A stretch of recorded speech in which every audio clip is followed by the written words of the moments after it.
Hey everyone. I'm going to be trying to work on my camera angles for my cooking projects because looking through the last video, my descriptions were there, but you largely weren't seeing what I was doing most of the time. You were just seeing products partially in partial view. So I'm going to try and be more mindful of that going forward. Anyways, today, I'm going to be making a keto-friendly tuna casserole. So I'm going to show you some of the ingredients I'm going to be starting with. These are edamame and mung bean noodles. These are the best keto substitute pastas I've found. They have about 20 grams of carbohydrates, but 14 of that is dietary fiber. Dietary fiber is okay in a keto diet. And then only 3 grams of total sugars, just natural occurring sugars in the edamame beans. So I'll get those going in a second. For the vegetables, we got celery, carrots, and an onion. The traditional mirepoix veggies, onion 50% ratio, carrot and celery 25% each by mass. That's just a classic French culinary tradition of just building good vegetable flavor and background base of whatever you're making, stews, pastas, sauces. Parsley for garnish and going into the crust of the casserole. Mayo, the mustards I found available, some stone ground Dijon,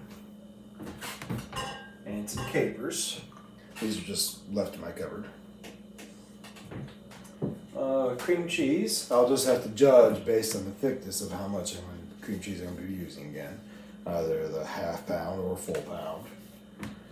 And then these are some low carb protein crisps.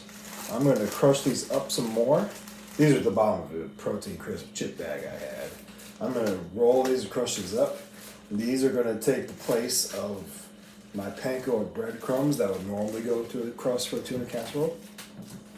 And then some Swiss and cheddar cheese,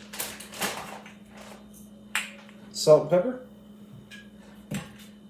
for seasoning throughout, and some butter. Melted butter going into the crust for the casserole. So anyways, the first thing I'm doing right now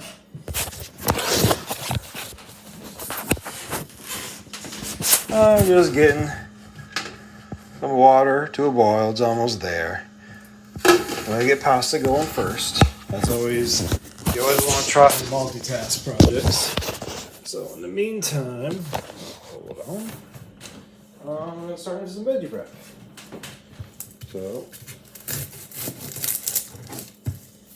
this should be quicker than the last recipe I showed you guys, the zuppa toscana.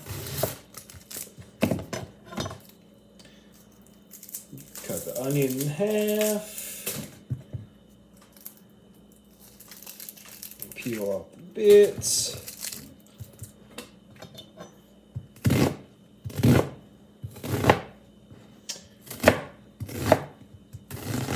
Do another half-inch dice like I've been showing you guys.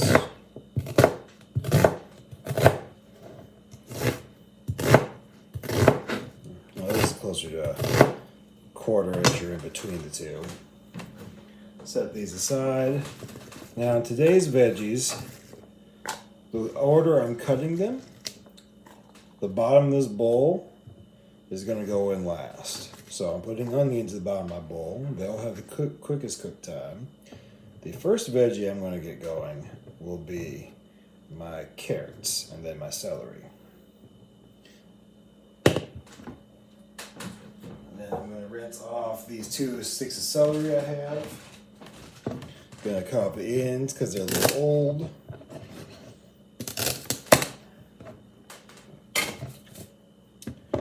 I'm going to split the rib in half.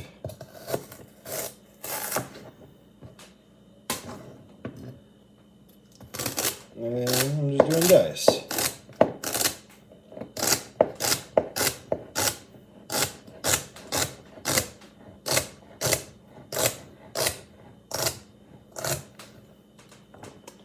There's that. After I get these veggies cut up, I'm going to check on the status of my water for my pasta boil. I'm going to rinse off both these carrots, pat them dry with some paper towel, so it's easy just to control how they cut. And then cut off the old ends. And then, if you see, I got this carrot length. I'm going to just cut that in half. And then my goal is to aim for a similar size to my celery. So you always want to aim for uniformity in your cuts. The onions weren't so critical in this regard because the onions have a significantly faster cook time than celery or carrots. But you want to try and get the celery and carrots to a similar size so they have similar cook time. They're both about as dense, depending on your perspective. The celery is a little more fibrous, so that actually has a little bit longer cook time, but that's also up to preference. I'm going to cut this big boy carrot in half, and then I'm probably going to not break that down any further, the tip.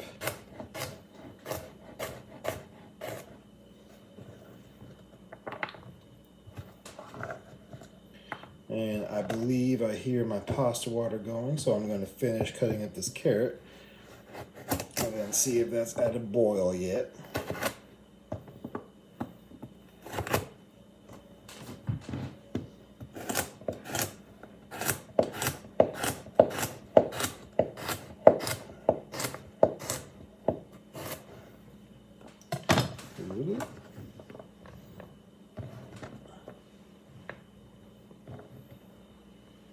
Alright.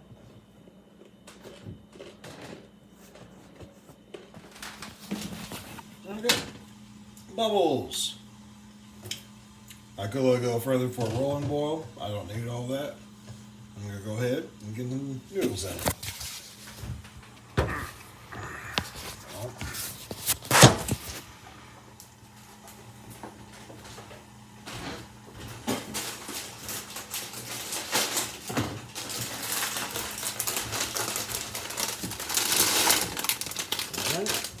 One pack. There's the other.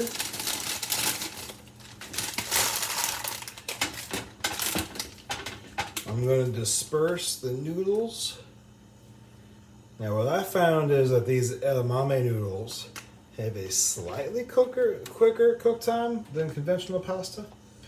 And also it's important with spaghetti, fettuccine, vermicelli, the thin long noodles, to regularly rotate your pasta to prevent it from clumping together. But I'm also probably going to do a fancy thing, and after they're cooked down and cooled, cook these noodles down a little bit so they're not all these long noodles in my keto casserole. Alright, I'm going to let that come to a boil again. Then I'm going to reduce the temperature and let them cook until they're tender. Alright. So to speed that process along, I'm going to cover the lid. That increases the pressure in the pot a little bit, so it'll come to a boil a little bit faster. So the difference will be negligible. All right. Next thing, my next veggie is a parsley. So I'm going to go give this a quick rinse, pat it dry, and then get it chopped up. And I'll set aside this. I'll use parsley for garnish and actually incorporate it into the crust mixture.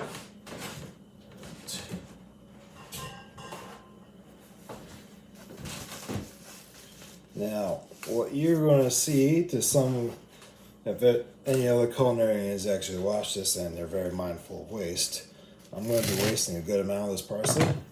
This The stems of all the herbs is typically where the vast majority of the flavor is, but I am aiming just to keep the tender leaves because that's just more palatable for the crust and for garnish.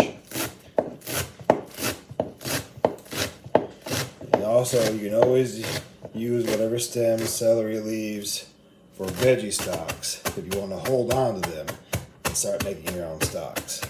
Now, I'm not quite about all that life yet because I don't have time to be cooking my own stocks every week, but perhaps as my career develops and I get more picky with my flavor preferences, I might start doing that and retain more of my leftovers over time.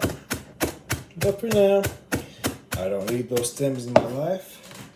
I'm just going to go ahead and chop my parsley.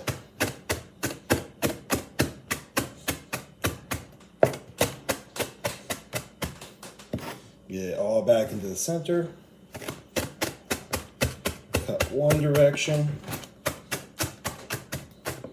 Cut another. And consolidate. And repeat until it is your desired consistency.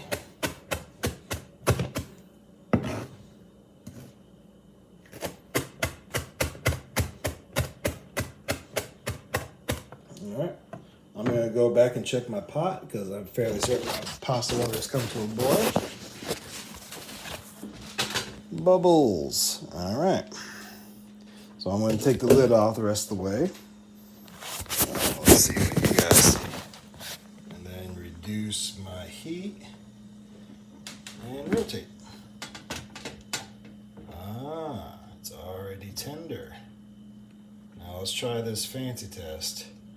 The old rule of thumb is toss the pasta onto the wall, and if it sticks, it's good to go. No. But it's also possible that the edamame pasta is much higher in protein and it has a little more elasticity. So I'll try that again in a second.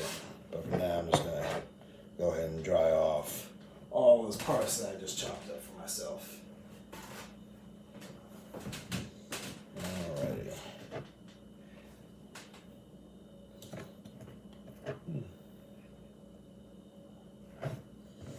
Patting your freshly chopped herbs dry or let them just sit out on a thin layer for an hour or two after you cut them will increase their longevity because it will reduce the moisture contents in the leaves, because essentially what you did was you just beat the shit out of these leaves with your knife.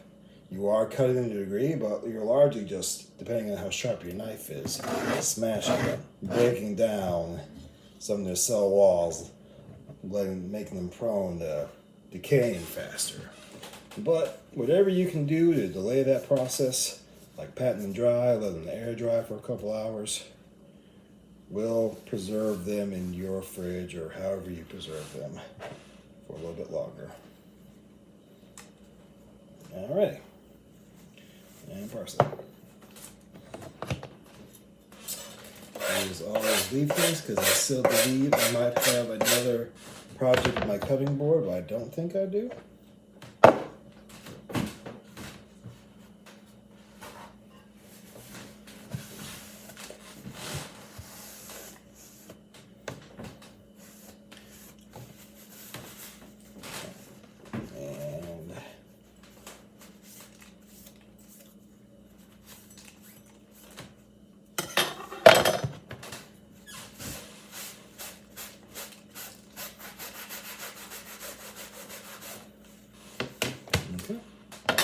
I'm going to check my noodles again.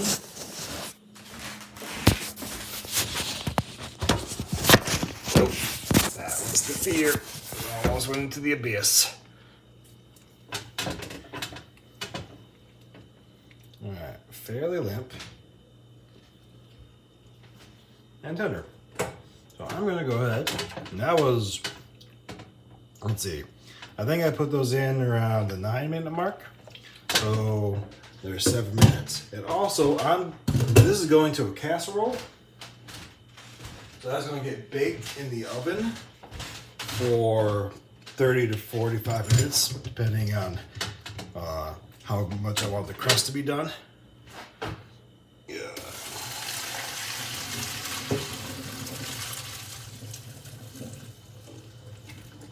So it's okay, even if they are a little al dente. This is in general for pasta, because you're going to get a little more cook time if you're going to bake your pasta. And typically when you bake pasta, it's being baked in some form of liquid, which the noodle will absorb its background liquids as well. Get all the noodle out of there that you can, because I like to get pasta out of the way first, because I'm going back in the same pot, because I despise doing dishes. So I try and minimize how many dishes I do. For example, me using the cupboard and make sure I do all my vegetables before I do my proteins. I don't want to wash another cutting board. Now I am rinsing all my noodles with cold water at the moment, because I want to stop them from cooking. I don't want them to become mush.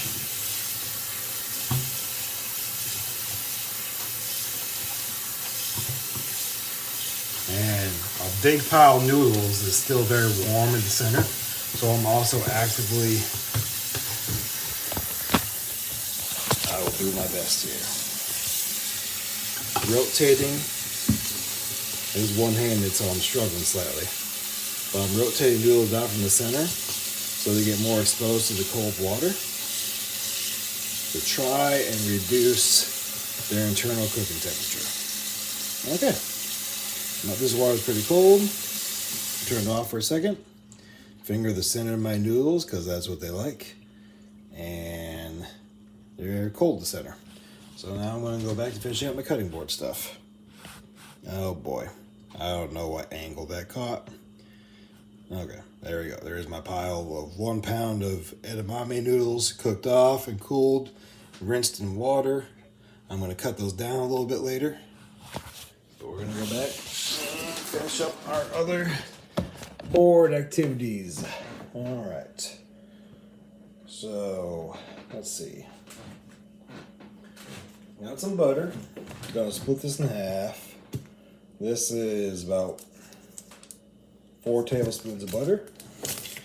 2 are going for the crust later, and 2 are about to go into that skillet where I'm going to saute my veggies and my tuna for a little bit.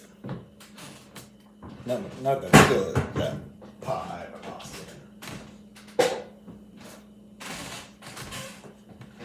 in. Okay, set you aside. And the next thing I'm going to do is beat down. So I'm done with the cutting board.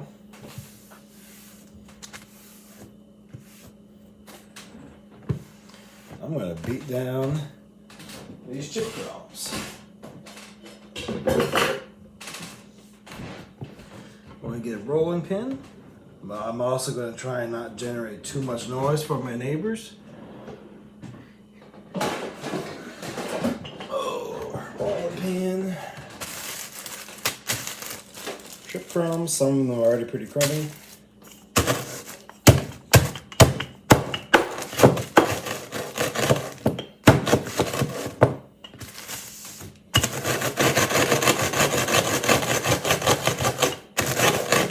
Really just whatever consistency you prefer.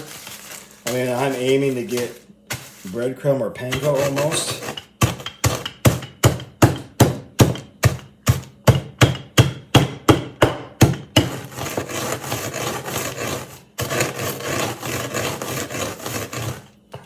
And voila, a little bit of powder. Okay. Yeah. Now I'm going to get back to that pot.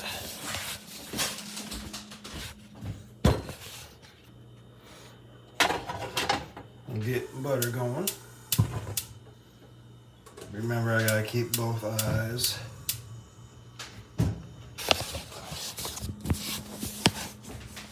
Gonna add a little bit of olive oil so my butter don't burn completely. What are you seeing right now? Okay. You can see. Can you see? You can see. Okay. Yeah. I'm gonna let that all melt down and start to get to a sizzle. Then I'm gonna add in some of my veggies. So I'm gonna go back. I'm gonna drain off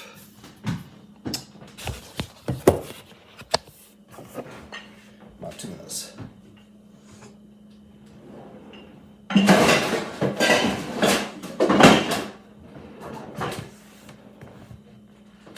got 2 cans of tuna.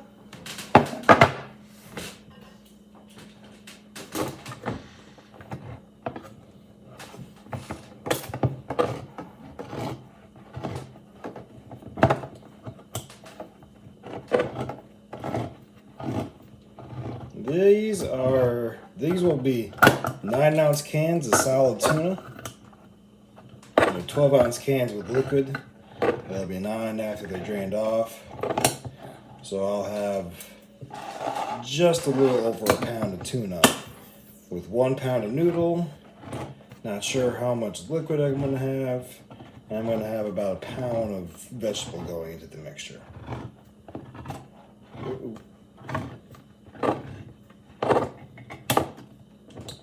There's that.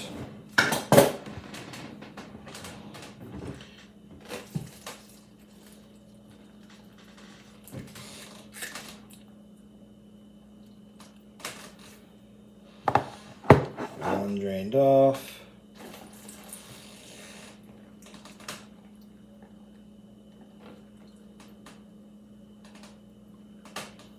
Two drained off. Okay. I think I start to see here a little bit of sizzle with my butter. And you hear the little bubblies moving around. Definitely sizzling. So I'm going to go ahead and get the carrots and the celery in. Hold it on.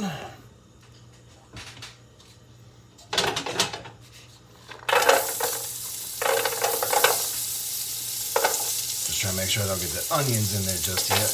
I don't want the onions to turn into mush by the time that the carrots and celery are done.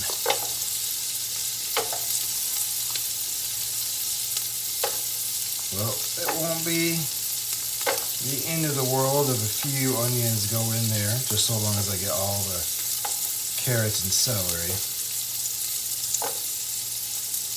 I could have done this in a separate bowl, but like I mentioned earlier, I don't like doing dishes.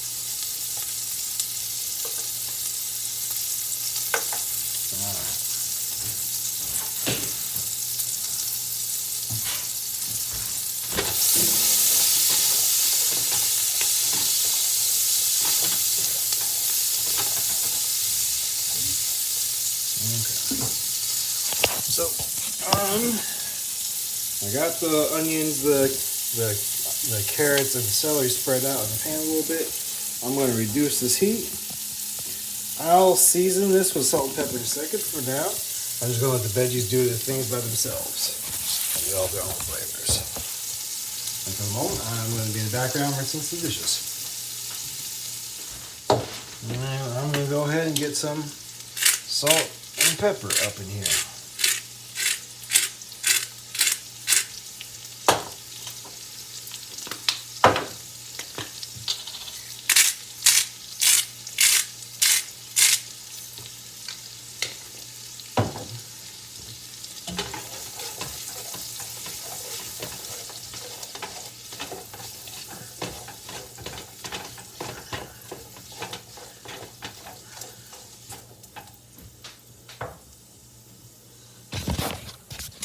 And I'm just going to let these do their thing for a second.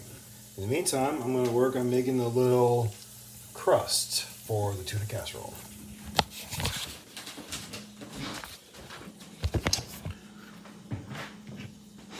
Alright, set you aside. First thing third, first, old dab of butter. When I get that all melted. Oh, I put it in a minute. I don't need a minute. I'll need maybe 30 seconds maximum.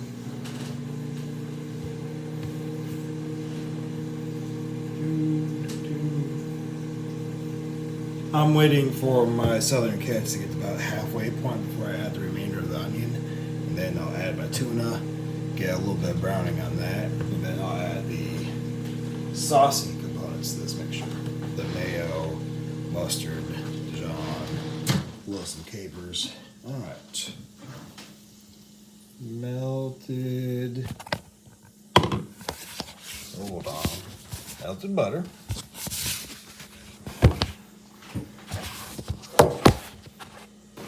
There we go. All those breadcrumbs I had from earlier.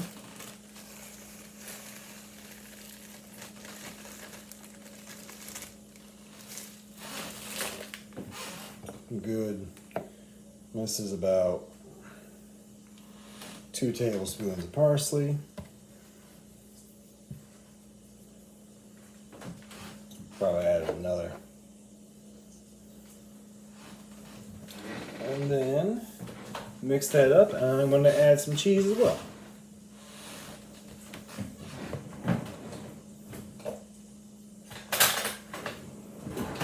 But I'm going to mix the crumb and butter portion first before I add the cheese portion.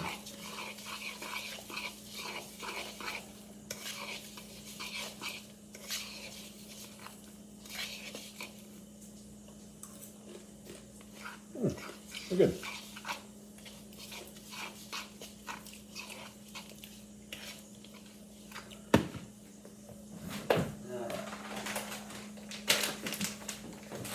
And this is a mix of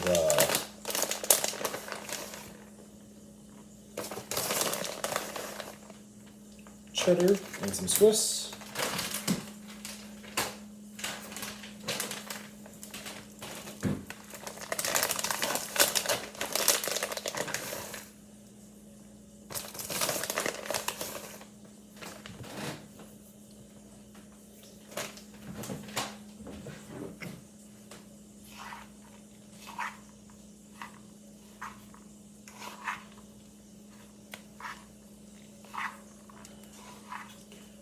Now, if you're curious as to what these crisps were, these were Simple Truths barbecue protein crisps.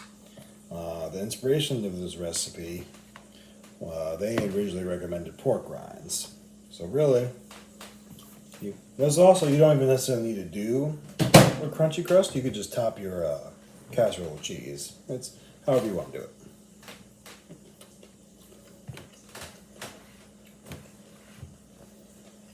Yeah. And cheese, my crumbs, parsley, and butter. I'll set that aside for now. We'll go back over there.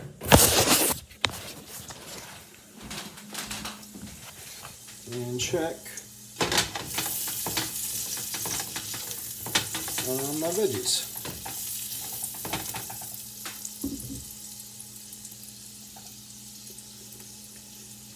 And the carrot's about half done. Now I'm going to go ahead and toss in the rest of my onion.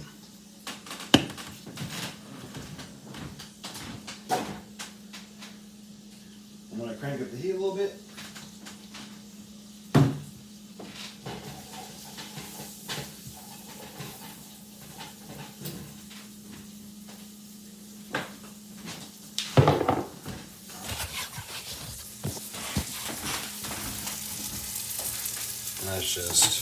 This is a traditional French mirepoix, the basis of a lot of Western cuisine. 50% onion, 25% celery, 25% carrot. This is the background flavor for a lot of sauces and stews, the bolognese that I make. Yeah, you'll see this a lot in traditional Western cuisine. And then the last thing I'm going to show you before I pause for a second is I'm going to trim up these noodles I got. because that's just a little long. Actually, I may not even need to. Well, these are about good length for, this is about what you would have for egg noodles for your tuna casserole. So I'm actually gonna keep these as is. Never mind. They kind of broke apart on their own. All right. I'll be back in a bit. There you go. Come back in. And everything's developed a nice little bit of browning to it. Onions, carrots, celery. So I'm going to go ahead and get these cans of tuna in there.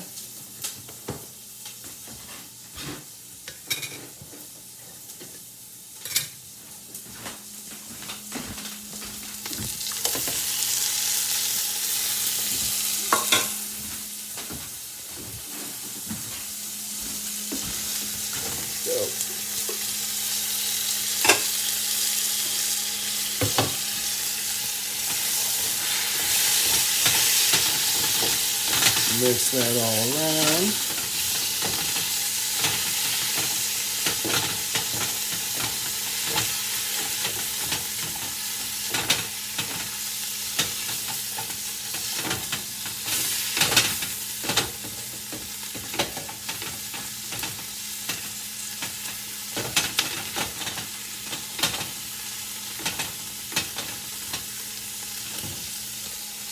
And let that sit there for a second.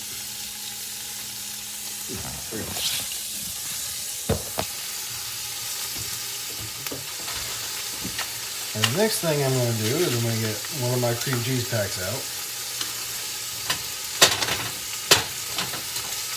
Before I do that, I'm going to reduce the heat, but I got to make sure that all my veggies are done, namely the celery and carrots. Celery is tender. Carrot tender. Greatly reduce the heat.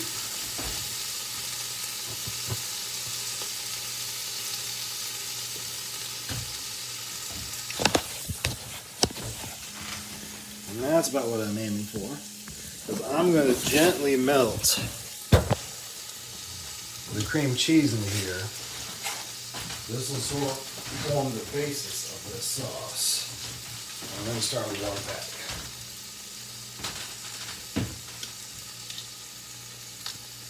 Come on, buddy. I believe. All right.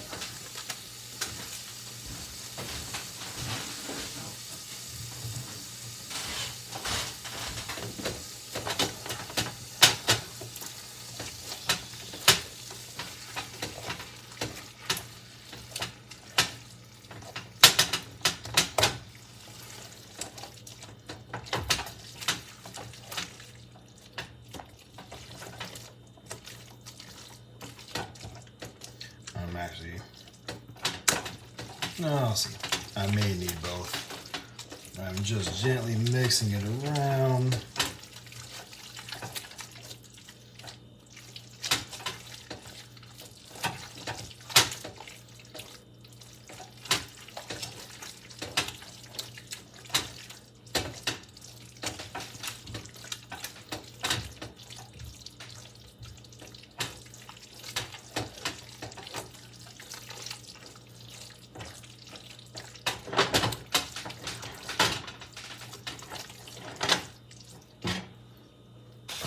See, it's barely sizzling. I only have a couple chunks, big chunks of cream cheese left.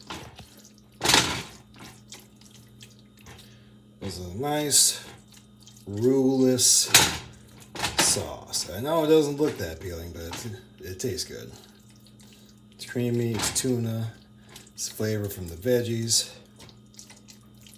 I'm gonna go ahead and add my other flavorings, the mustard, some mayo, and the capers. Nearly all that cream cheese is incorporated now. Back. all those drained papers.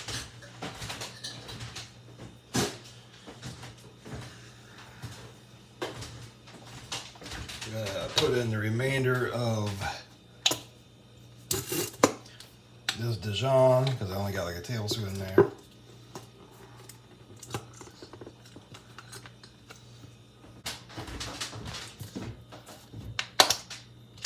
And then a little bit of mayo to help thin things out, because this is a pretty thick sauce. And I'll add in the stone ground mustard after I've tasted this and see if I like it.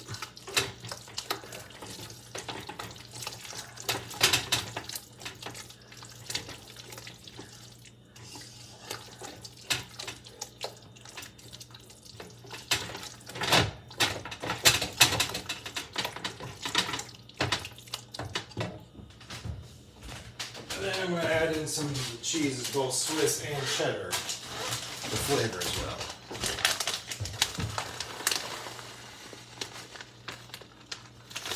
And if this thickens up too much, I can always add either more mayo or more cream cheese.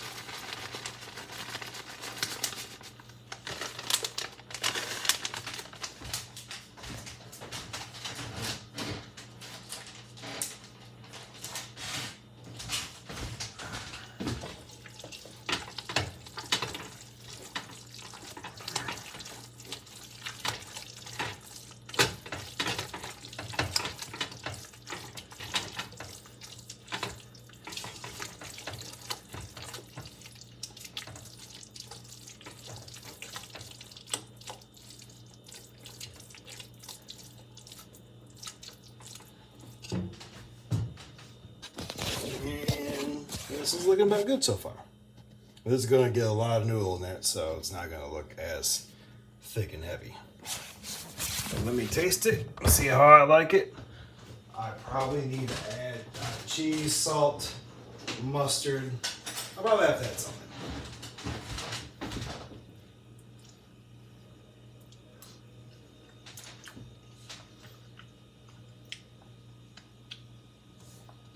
I have no more capers to add. I'll add a little bit of mustard of the stone ground. I added just about 1/4 cup.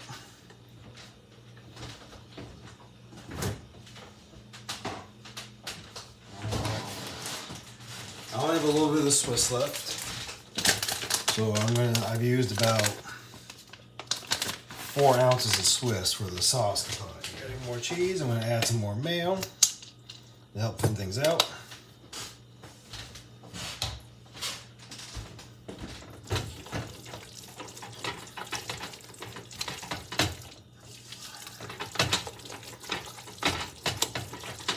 Get that all incorporated.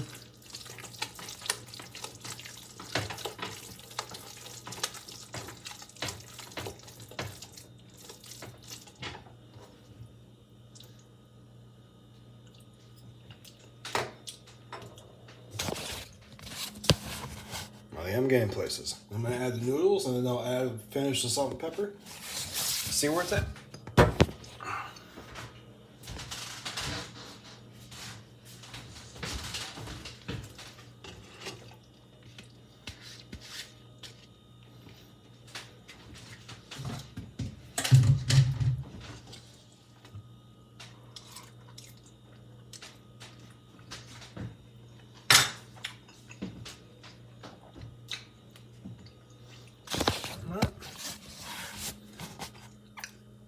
Now you can do this as is, or like how I've been talking about, casserole. I'm gonna bring the camera over here for a second.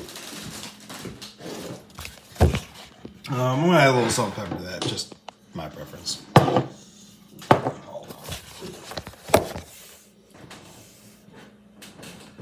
on. This here is a pre-greased baking dish. I've had the oven on for about 3.5 for about an hour now, 350.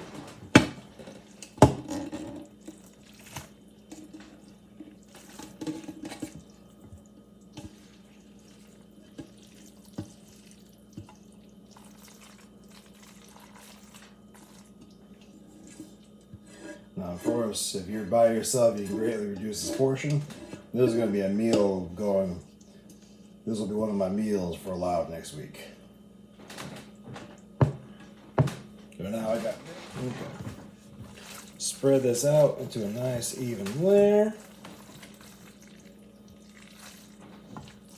Part of this is going to get my crumb crust, because I like that stuff. My girlfriend is less into the panko crust. Like, she never was. They always felt I've grown to feel the same way. They always felt they were unnecessary for things like mac and cheeses, but tuna casserole usually gets a breadcrumb crust. All right.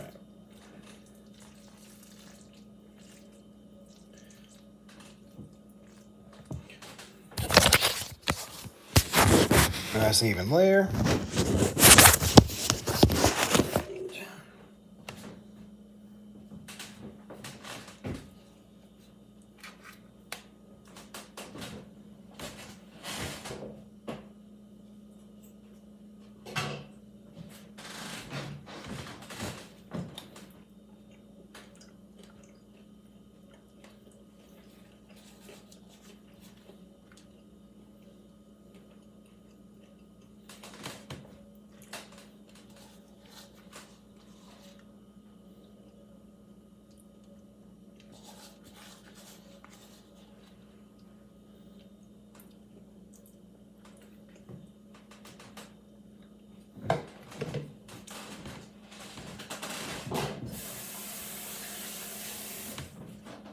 And for her half, she's just gonna eat cheese.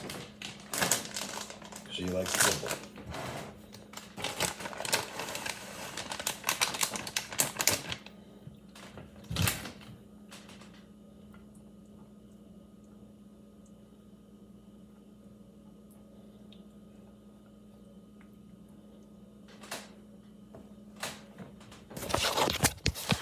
And voila. That's about to go in the oven at 350 for probably at least half an hour, at least until the crust is nice and golden. It cooled down a little bit because I added the cold noodles into the hot mixture, so that reduced the cooking temperature, that reduced its internal temperature. So I may need to cover it partway through, depending on if the crust starts to brown up too much. But yeah, all right. I will be back with y'all, and I will show you the final product. Hey everyone, well, I'm back. This will be a brief conclusion of the video, but this is the final product. And then flip it around, old fashioned. Oh yeah, that looks wonderful. Oh yeah. Okay, I will try not to do that in the future. In case if I ever get monetized, that'll probably just have to be edited out. Alright. Oh yeah, that was my keto friendly tuna casserole with capers, Dijon mustard, and edamame noodles as the flavoring substitutions. Alright, yeah, I will be back again with y'all probably a week or so with another recipe.